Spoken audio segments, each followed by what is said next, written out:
অস্থির বাঙালিদের অস্থির কর্মকাণ্ড দেখার জন্য প্রস্তুত হয়ে যান। চ্যানেলটিতে নতুন হয়ে থাকলে অবশ্যই সাবস্ক্রাইব করে নেবেন।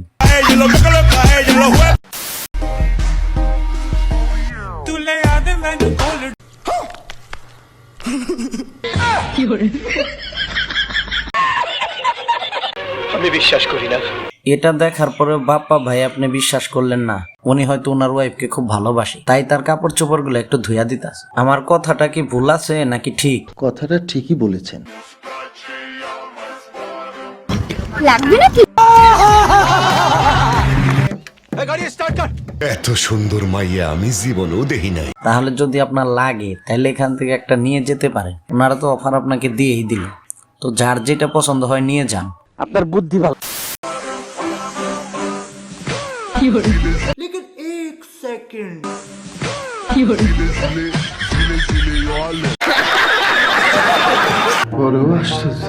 আশ্চর্য হবে না তো কি হবে?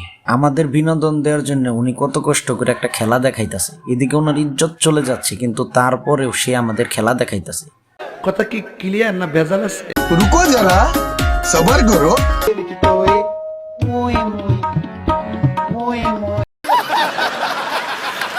কি আর কর। লোকটার মনে হয় এমবি লাস্ট ডেট ছিল, এজন্য মোবাইলে খেলা দেখে এমবি গুলা শেষ করতেছে, যার কারণে মাঠে খেলা না দেখে মোবাইলে খেলা দেখতেছে। আমার ইনবক্সে কোনো ছেলে এসে বিরক্ত করবেন না, কারণ আমার বিয়ে হয়ে গেছে আর আমার জামাই থাকে বিদেশে। সত্যি কথা বলতে কি, উনি কি অফার দিল নাকি ভয় দেখালো? আপনার স্বামী কোথায় না কোথায় থাকে এগুলা কি এখানে এসে বলার দরকার আছে?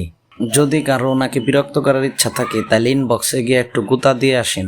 না, কাম কাজের দরকার না, আমি কামের ডরে পাগল হইছি, কাম করে খাওয়াম না, বাংলা কথা শেষ। এইটা কি কোনো কথা? এটাই কথা, উনি কিন্তু একদম বাংলা কথা কয়ে দিছে। কামের ডরে পাগল হয়েছে, কাম উনি করতেই পারবো না।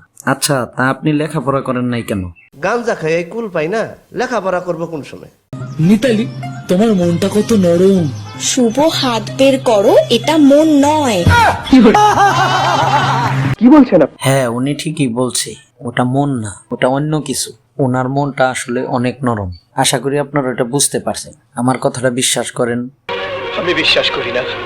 তুমি দাদুকে এত বছর ধরে কন্ট্রোল করে রেখেছো কিভাবে?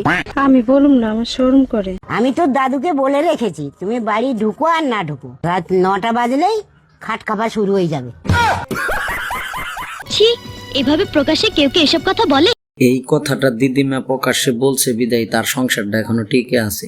দাদু এই জন্য এক মুহূর্তও দেরি করে না, 9টার মধ্যেই বাড়ি চলে আসে। কিন্তু দাদু যদি 9টার সময় বাড়ি না আসতো তাইলে কি হতো? আমারও তো সেই একই প্রশ্ন। হ্যালো আব্বা, তুমি তো গেলে আমার অবিশ্বাস করো। বিশ্বাস না করলে আনিস আমার লগে, আনিসের লগে একটু কথা কও। হ্যালো, আসসালামু আলাইকুম আঙ্কেল। কুমন্দি কয় কি রে? এর পরিণাম কত ভয়াবহ হবে? এর পরিণাম আসলে খুব ভয়াবহ হবে, কারণ আপনি আপনার বন্ধুরে বিশ্বাস করে মোবাইলটা দিলেন, ও তো মেয়া কণ্ঠে কথা বলল। না জানি আপনার কি অবস্থাটাই হবে। এইরকম বন্ধু থেকে সাবধানে থাকবেন। ঠিক আছে ঠিক আছে। একটু শুরু করে। আমার তো কইতে ইচ্ছা করে না। কি আর করার, আমার তো কইতে হইব। ঠিক মতো বয়ফ্রেন্ডে নিয়ে খাওয়া দাওয়া করেন, আশা করি বড় হয়ে যাবে। আমার কথা কি ঠিক আছে? হ্যাঁ।